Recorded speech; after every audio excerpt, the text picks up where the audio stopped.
Hey, welcome back. Today we're talking about the Matrix of Domination from Patricia Hill Collins.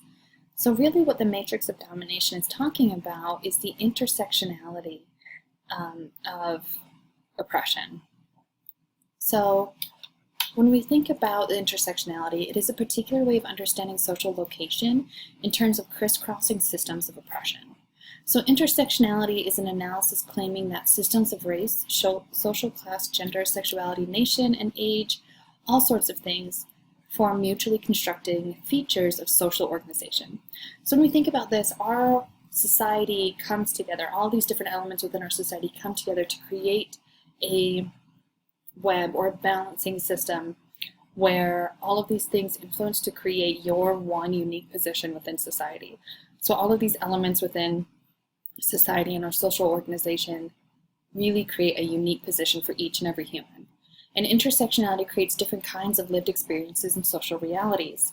So my experiences as a cisgendered female influence and have been influenced by my experience as a queer body, have also been influenced and have been influenced by and influenced my experience as a white body, which has also been influenced and influenced by my experience as a low-income person within our society. So those really affect my sociological imagination and my connection to experiences and social realities. So the matrix of domination refers to the overall organization of power in society. So there are two features to any matrix. First, any specific matrix has a particular arrangements of intersecting systems of oppression. So just what and how these systems come together is historically and socially specific. So again, we have to think about geographic, historical context, and we need to think about how these intersecting systems of power and oppression come to play. Second, intersecting systems of oppression are specifically organized through four interrelated domains of power: structural, disciplinary, hegemonic, and interpersonal. So structural consists of social structures such as law, policy, or politics, religion, and the economy. Let's just say. Disciplinary, which manages the oppression, then consists of bureaucratic organizations whose task it is to control and organize human behavior through routinization, rationalization, and surveillance. So think about the structure of, let's say, government, right?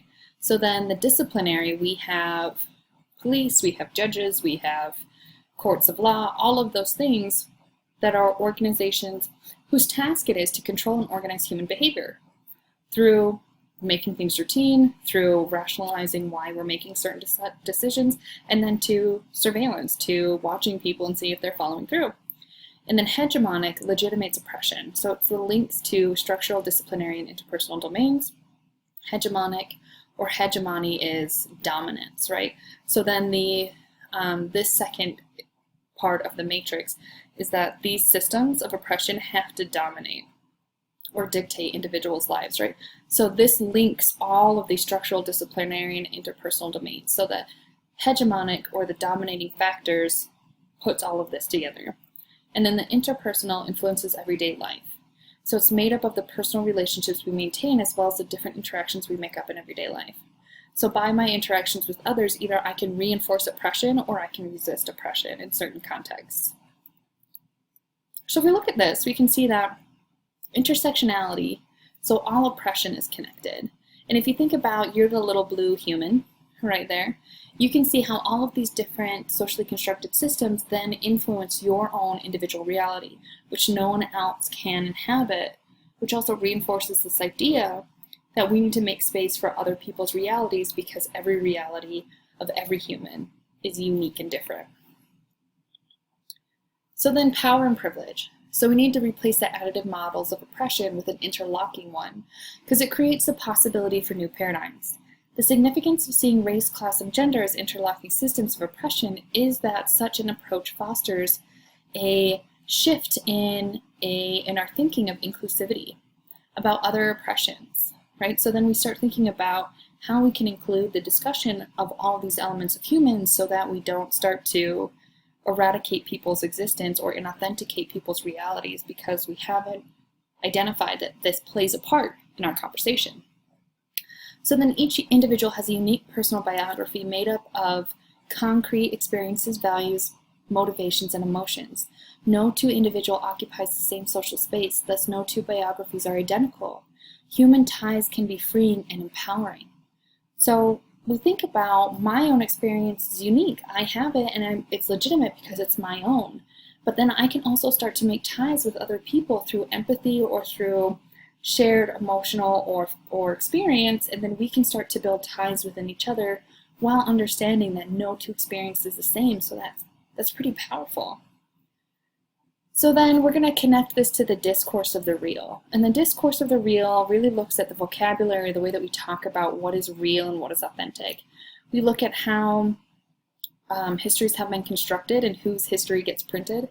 If you haven't noticed yet, history books in K through 12 education and dominant education are wildly inaccurate and leave a whole bunch of stuff out, right? So I currently teach at public schools, and one of the issues that we face is that some of the books say that slavery was about people who willfully immigrated to the United States and worked for labor. That is wildly incorrect and completely erases the idea that we kidnapped humans and we exploited their labor and we subjected them to torture and death. We separated families. So then I want you to think of a metaphor that explores the matrix of domination or intersectionality of power and oppression. So I want you to write this down in your notebook, as you will continually be keeping a notebook of responses that I want you to think of or put on D2L or share with a classmate. So I want you to think of a metaphor that explores the matrix of domination or intersectionality of power and oppression. Or think of an example or a way for you to understand this, and because sometimes this web or balancing thing doesn't fit for everyone. Okay, and that is all we have for this session on power and privilege. We're going to do some more exercises for us to really understand this through the online database. So if you have any questions, again, use the Peer Help Forum. Other than that, have a great day. Be kind to yourself and others. Remember self-care.